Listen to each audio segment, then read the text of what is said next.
2025 was a great year. This is fine.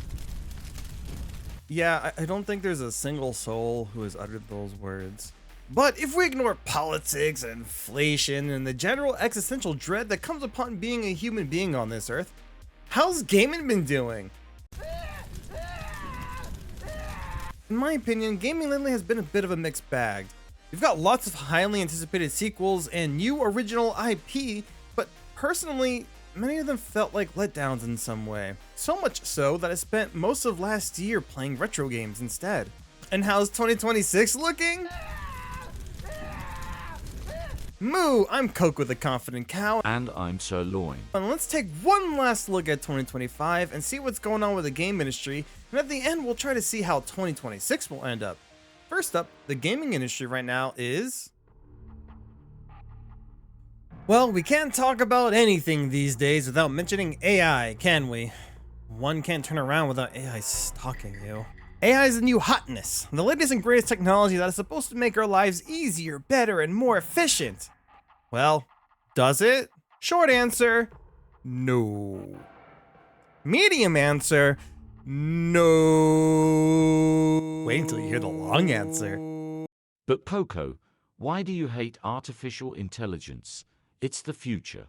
Take your pick. AI looks like shit. AI costs people's jobs. AI doesn't make jobs easier. AI makes jobs harder. AI is expensive. AI is unpopular. AI makes people dumber. AI operates on stolen work. AI destroys the environment. AI is dangerous. AI makes everything more expensive. AI doesn't improve efficiency. AI fucking sucks! And if I want to ignore all other types of media and only focus on gaming, it's already here. One of the most popular games of last year, Arc Raiders, uses generative AI voices. The game that won Game of the Year used generative AI in its development and lied about it. Larian Studios, who won GOTY a couple of years ago, are now using it for concept art, and here's an article on why that's a bad idea. Microsoft is using it company-wide, including Halo, after laying off 9,000 people. It's everywhere and it's exhausting, and now because every piece of media does use AI, it's making everything more expensive. Most recently RAM, and with companies pulling out of the RAM-making business to focus their efforts on AI, I can easily see consoles in 2026 like the Switch 2 and the Steam Machine increase in price. Now, is all AI bad? Definitely not. Things are hardly ever that black and white. There are so many tools out there that use AI in its name that some might overall be a net positive. AI did give us Neurosoma, so it can't all be bad. This is like the number 2 prettiest thing I've seen the whole year. Guess what number 1 is? It's me. But what about AI in gaming? Well, I'm not an engineer or programmer, so I can't comment on any AI tools that are used in that field. But as someone who is an artist, who was a professional 3D modeler and video editor, what I can comment on is generative AI for things like art, music, and videos. I'm vehemently against. It's stealing other people's work, plain and simple.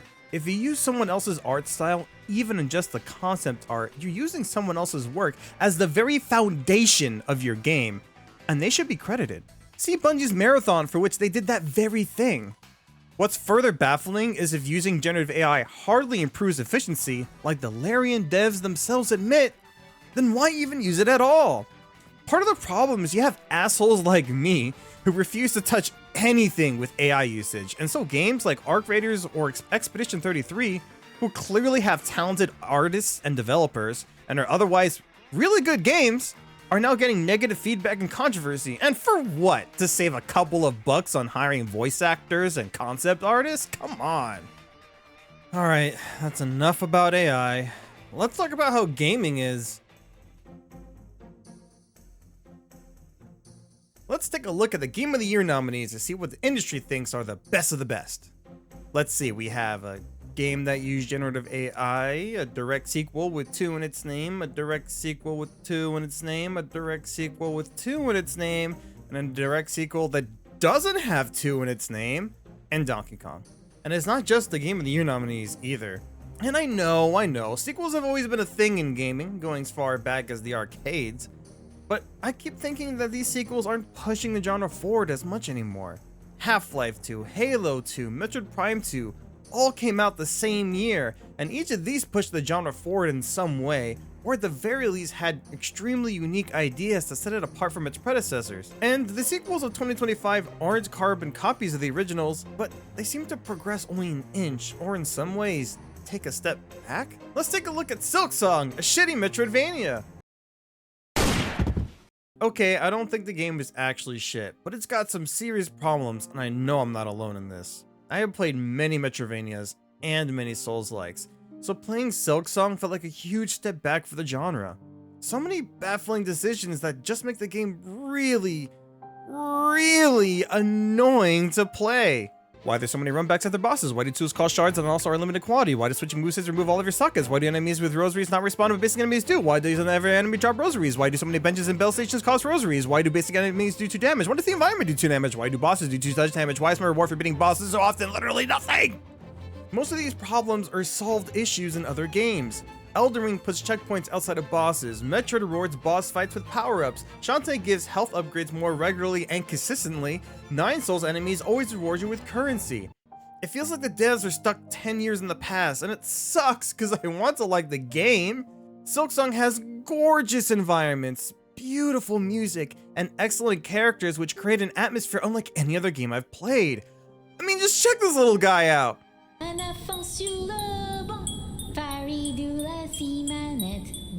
I would love to continue and explore more of this world with such rich lore, but playing the game is such a chore that after completing Act 1, I decided to play it no more.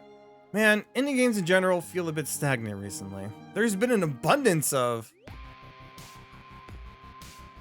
Let's take a look at the best independent game category this time. After all, indies don't have shareholders, they have the freedom to make bold and unique games. And some of my favorite games are indie. So let's see what we got. We have a game that used generative AI and lied about it, so they were disqualified from winning Indie Game of the Year, and has the same budget as a Pokemon game. Literally. We also have a roguelike, a sequel to a roguelike, and a plain old sequel. Well, shit. It doesn't help that I'm not the biggest fan of roguelikes, despite my several attempts diving into the genre. Some games do stand out to me though. I did like Megabonk a lot, for example. I know that not every game needs to be revolutionary, but I can't help but feel like I'm playing the same styles of game over and over again. Star of Providence, a game that recently got published by Donkey, is evidence of a stale genre. The game originally launched on Steam in 2017, and it fits right in with the roguelikes today. Blueprints is probably the best example I can think of pushing the genre forward. It's an adventure puzzle game mixed with a deck building roguelike. I think the roguelike elements end up being a double-edged sword though. The inherent randomness means a new puzzle or solution can come out of nowhere, which can make that dopamine hit harder than a truck in an isekai does. But the roguelike element can equally get in the way sometimes. You can have a solid idea of what the solution of a puzzle is, but it can take hours before you can even check if you're right. It took me, no kidding, 10 hours to get to room 46, even though I had all of the knowledge and tools to get there. I cannot imagine how frustrating it is to play the game beyond that. And the roguelikes don't stop there, because it's now abundant in even multiplayer games, like the new genre called Friend Slop. These are multiplayer first-person roguelike games that have been appearing everywhere. They're such a low-effort genre that slop is an apt name for them. As a streamer, I've tried my hand in many of them, including Peak, Repo, and Lethal Company, and man, this genre really is not for me. They're all the same. Same janky physics, same voice-based proximity chat, same blank character design, same boring, unintuitively randomly generated maps, and they all get popular by streamers because the games, admittedly, make really good clips. Oh, fuck! It's raining. Lucy!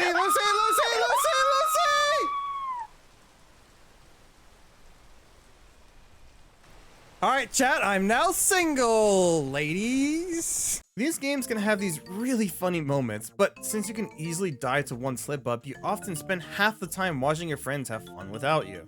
There's also a little to no variety, so every run always plays the same. That said, with some actual effort put into them, multiplayer roguelikes can work really well. Elden Ring Nightreign is a game that actually feels like something new. Kind of. It reuses a ton of the Elden Ring assets, but it recontextualizes them by placing them in a PvE roguelike mixed with a battle royale circle of doom. It's such a mind-boggling mix that I'm surprised it works, and it feels fresh. Honestly, it's just nice to have a From Software game that has multiplayer that isn't needlessly convoluted. I've got some nitpicks with the game, but that didn't stop it from being my second most played game of the year according to Steam. Next to, Wild Assault. Listen, it's fun. I like playing a mindless shooter like everyone else. This one just happens to have, next topic.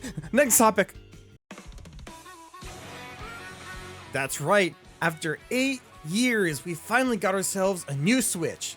The Switch 2. As someone who's been a Nintendo fan since dinosaurs existed, I always look forward to the next console that Nintendo's cooking up. We got innovations like analog sticks, touch screens, motion controls, 3D screens, console hybrids, and whatever the hell the Wii U was trying to be.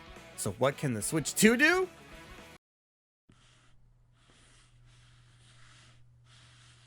Well, at least the hardware is as creative as its name. Now, the Switch 1 is on track to be the best-selling console of all time, so why wouldn't they just do it again? I can't really blame them. It's the safe choice to make. It just makes it boring to talk about. Now, does that mean I want another Wii U? Do I have to answer that? The Switch 2 is still a great piece of hardware, an improvement over the Switch 1 in every way. Better controls, better screen, and just enough juice to play many AAA games. $450 is a little bit high of an asking price for the console, but with the economy these days, I just hope it doesn't get any more expensive. But the console itself isn't important, it's about the games! Now, it really depends on the kind of person you are, and while I liked all of the games I played so far in my Switch 2, I don't think they quite hit out of the park like Switch 1's first year. Breath of the Wild, Mario Kart 8 Deluxe, Splatoon 2, Mario Odyssey, Mario and Rabbids are all games that I enjoyed more than anything on the Switch 2 so far.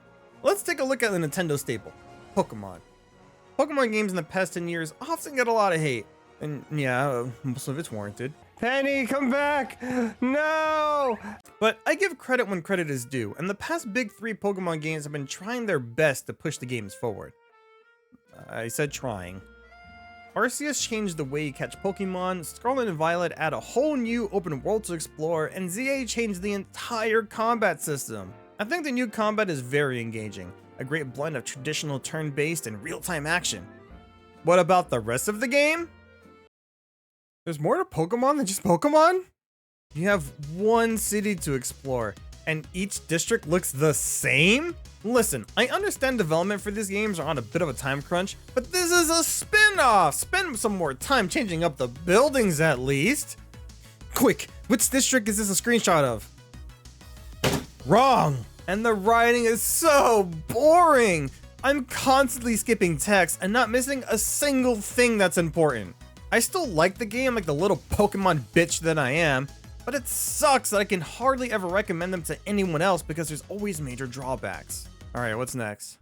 Oh, Donkey Kong Bananza! It's DK's first foray into the 3D realm since 1999, and this time, it was actually good. It's very fun to smash through every bit of the world, surf on rocks, and climb to your heart's content. The story, while simple, is very good. Everything else, well, definitely not bad, I think fails to meet expectations set by 3D Mario and Donkey Kong. If only you were as good as your older, more successful brother. Yeah, I get that a lot. While the environments are pretty well varied and the music is good, I just don't think the music is nearly as good as anything David Wise has put out in the past. And Bananza often lacks the real creativity of Mario Odyssey or Galaxy when it comes to his characters, worlds, and enemies. So many bosses aren't very memorable. They're all just rocks. The enemies are rocks. The NPCs are just rocks. Just so much rocks. They're all about rocks. The game is overall very easy, which is highly uncharacteristic of DK games. There's also no partner system in which you can play as different Kongs with different traits. The brand new Kongs introduced in this game are great antagonists though. Grumpy Kong is grumpy, Poppy Kong is sexy, and Void Kong is insane, and I love it. What was that part about Poppy Kong?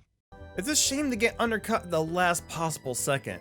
I thought we learned a lesson the first time with Twilight Princess. On the topic of Zelda, 2025 had a brand new Zelda game, Age of Imprisonment, which I completely passed on because this is the 4th game set in the same world as Breath of the Wild, and I'm just tired of it. Breath of the Wild is easily one of the best games of all time, but I don't want Breath of the Wild every other year. Last year, I finally played Zelda Echoes of Wisdom for the first time. It was not great. I'm starting to really miss the structured gameplay of the series pre-Breath of the Wild. Ironically, much like how people were tired of the Zelda formula when Skyward Sword came out, I'm starting to think this open-ended gameplay is starting to get real old. We've been stuck with this structure since 2013 with Link Between Worlds. 13 years of the same Zelda gameplay. In the same month that Age of Imprisonment was released, we got Kirby Air Riders, which I wanted to play, but it was sandwiched between Pokemon and Metroid, and I can only spend so much money on video games before my girlfriend yells at me. So instead of Kirby, I bought Metroid Prime 4, and after 8.5 years of anticipation and nearly 20 years since Prime 3, did it live up to the hype? No. Despite this, I think Metroid Prime 4 is the best Prime game since Metroid Prime 1. If you go by the scores and reviews, that might seem preposterous to some of you, because somehow this game scored lower than Other M, what the fuck? You know, the game with babies cry, babies cry. I literally just replayed Primes 2 and 3 a month before Primes 4 released, and those games don't hold up nearly as well as Prime 1. It's honestly fascinating playing all the Prime games in a row, because you can see how we ended up with Prime 4. The game slowly got more and more linear with more dialogue and set pieces till the game we ended up with today. Prime 4 has the best combat in the series with its mix of beam weapons and tight controls. It also has gorgeous otherworldly environments with a great atmosphere on top of maintaining a rock solid 120 FPS. Unfortunately, the game is hampered by weird choices like NPCs nagging you in between missions, the big plain desert, and the hunt for green crystals. Thankfully, and I need to emphasize this, these parts only make up a small chunk of the game, so they don't ruin the entire experience. Most of the game is that traditional Metroid Prime gameplay, just very linear like Primes 2 and 3. I really hope the franchise does not die again due to these small mistakes, because I think this team has what it takes to make the best Metroid Prime game. Retro Studios didn't have the best start with Metroid Prime 4 since they were stuck with some of Nintendo's questionable design decisions. All things considered, the game turned out pretty good given its development. What else was there? Oh yeah, how could I forget about Mario Kart World? Unfortunately, it doesn't hit like Mario Kart 8 Deluxe does. Music is fucking killer though. It's just like, the tracks aren't nearly as interesting as 8's, and for some reason World doesn't have Diddy Kong, so that's an automatic 3-point deduction from its score. Mario Kart World has an open world. Oh, really? Next you're going to tell me that it has Mario and karts in it too. That world, while beautiful, you have no extrinsic reason to play in it. The only rewards you get for doing the missions in the open world are stickers that no one will ever see. Costumes, carts, and characters are all unlocked in the most grindy way possible, which is so baffling considering the open world is right there, complete with hundreds of different challenges that could have been used as the way to progress. And you bet your ass I'm going to nitpick the hell out of this game because it costs $80! For that much money, the game better come with Rosalie in a birthday suit. All that bitching aside, it's still Mario Kart, so it's still a fantastic game to play with friends. But for $80, I expected a lot more. So, that was the first 6 months of the Switch too. Definitely not bad, and trust me, I know what bad is, but definitely lacking that killer app. Because of this, I actually spent most of last year diving into the world of... Since I felt many games this year weren't grabbing me, I thought it was a good opportunity to dive in the world of retro gaming, even more so than I ever have before. And it's definitely not just me. The whole industry is starting to take notice. The past few years we've had an abundance of remakes and remasters, and 2026 is going to have even more. Well, I guess there's going to be one less remake this year. But this is just evidence that the industry is completely out of ideas. Moving past Nintendo, there were other consoles released very recently. That's right, the Commodore 64 is making a big comeback. And if you got excited about hearing that, make sure to get your colon checked this year. The Commodore 64 Ultra is an incredible piece of tech, using FPGA technology to emulate the original hardware, complete with adapters that can connect to the original peripherals. It makes me wish that the Big Three would leverage FPGA technology to recreate their old consoles. I love the idea of using my old cartridges and discs and plugging it into a console that actually works with my TV without spending hundreds of dollars on an HD upscaler. Oh, would you look at that? Analog made another FPGA retro console, the Analog 3D. It's a modern clone of the Nintendo 64, and I've heard nothing but praise for it. I don't have one though, because it's nearly $300, and it doesn't even come with a controller? Jesus Christ. I refuse to support such a company that seems to extort customers, coming out with limited edition releases before some people even got their pre-orders, and who absolutely love artificial scarcity. In a completely unrelated topic, limited run games. They haven't had the best reputation recently. I can't imagine why. I'm thankful I've personally never had a bad experience with them. Recently, I purchased from them Shantae Advance Risky Revolution, the lost sequel to the original Shantae, and I adored it. I think these games often deliver fun Metroidvanias mixed with a world of whimsical characters. And the game is actually really funny. Pretty sure there's a loose wire. It's got more shorts in it than my underwear drawer. Every time I stick... Comedy. Just comedy. And it's also been great to play this game on my real Game Boy Advance. I've been playing a lot of Game Boy games in general.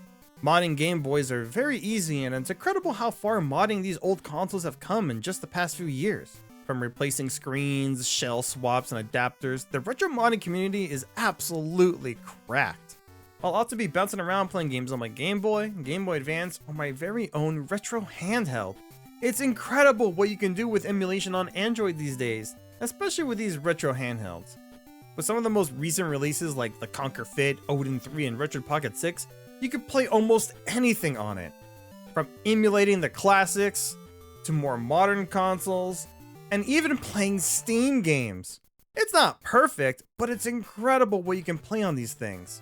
I'm glad the retro scene is doing mostly well these days. The only prohibitive thing is that it's getting really expensive. And I guess that's the problem with gaming in general these days. Everything is just so... Of the over 50 games I played last year, only 13 of them came out in 2025. And I'm not alone in this. It's not uncommon, especially since the games most people are playing are these long-lasting forever multiplayer games. But I also think game prices are a big reason why. Nintendo permanently increased the price of their games to $70, Sony's Pro model is $750, and Xbox is $600. Who even has the money to play all these games? This guy? The illegal tariffs, the AI industry circle jerking over RAM prices, inflation, and, well, just plain old greed. It's just a lot cheaper to wait for sales or boot up the multitude of free-to-play games nowadays. I spent a good chunk of my time playing a few myself, particularly Marvel Rivals and Pokemon Unite. A big reason is that Rivals treats the players with respect and regularly gives out free costumes and currency. You know who doesn't treat me with respect? Literally nobody. Pokemon Unite. This game is clearly out the fucking door. If you want to see real greed, look at Unite's business practices. Jesus Christ.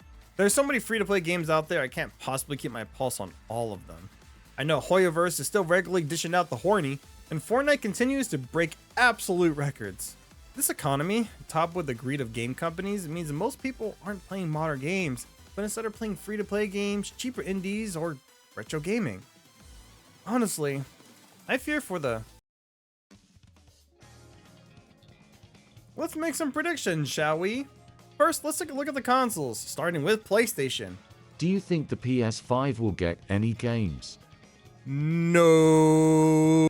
I got my PS5 close to launch, and I quite literally pull it out once a year. There's some good games on there. Demon Souls, Rift Apart, Spider-Man, Astrobot, but there's really not many exclusives. If you're like me and own a gaming PC, there's hardly a reason to own this thing. I'm looking forward to the Wolverine game coming out this year, but besides that, there's not much to look forward to. Probably because of their big failed push to break into games as a service. It's incredible what a stockpile of dead IP Sony's just standing on. I've started to come to terms with the fact that the PS5 is my second worst gaming purchase of all time. Right next to my Xbox One. Speaking of, how's Xbox doing? I've already mentioned the layoffs and the AI, but what are they even doing in the console space? Increasing prices of their already terribly performing consoles? Twice? To the point that this fucking thing outsold it? Then they close a bunch of studios. What is their game plan here? With the combination of Rare, Activision, and Bethesda, they're sitting on dozens of great IP that will most likely never see the light of day. Then they released a Microsoft ORG Xbox Ally X. It's impressive they came up with a name worse than the Wii U. I love how all the reviews are the same. It's a great device, but it's expensive and you can't play Xbox games on it, so why the hell is it even called an Xbox? At its current rate, I can easily foresee Microsoft completely dropping out of the console race by next year. It sucks because I grew up playing Xbox and the 360. I have fond memories of Halo, Gears of War, and tons of third parties on those consoles. But after the Xbox One and Microsoft's mishandling of the Halo IP, I've already come to terms that the Xbox brand is dead.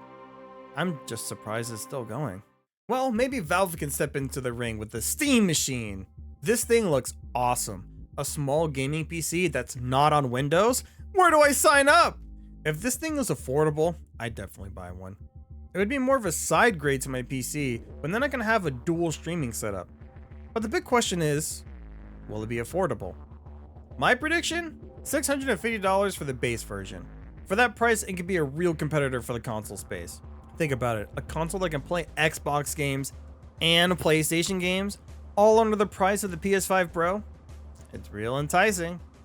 If Xbox does drop out of the space, it's the perfect opportunity for Valve to fill in the hole left by Microsoft, especially if they have a highly anticipated launch title, like Half-Life 3 perhaps. And lastly, Nintendo. I think there's a good chance the Switch 2 will increase in price this year because of the RAM shortage. I really hope I'm wrong. There's only a handful of announced games for the Switch, but not much else this year. I've got some solid guesses though. We're definitely getting the latest generation of Pokemon. But Game Freak, please don't fuck this one up again. Just take Scarlet and Violet, make it not look and run like shit, and add level scaling. That's all I need. I think we're long overdue for another 3D Mario game. It's been 9 years, the longest gap in series history. I bet they'll also announce a new Zelda game this year, but that won't be out for another 2 years tops. As for the third-party publishers, who knows? I can tell you what I'm looking forward to at least. Capcom is looking pretty good with a new Mega Man on the horizon. That is Mega Man! Mega Man! No fucking way, dude! Personally, I'm still waiting for Kingdom Hearts 4. At this rate, we'll be getting Half-Life 3 before that. Ubisoft hasn't been looking good recently. Jesus Christ. How do you fuck up making a remake? As for the indie space, I'm still waiting for Mina the Howler, the game made by the Shovel Knight devs. And one last thing I'm looking forward to is Deltarune Chapter 5, which should be releasing this year. I'm super excited because Chapters 3 and 4 were easily my game of the year in 2025. Deltarune is one of the few games that consistently make me laugh. And now a word from our sponsors. Word. Toby, this fucking guy, make me cry.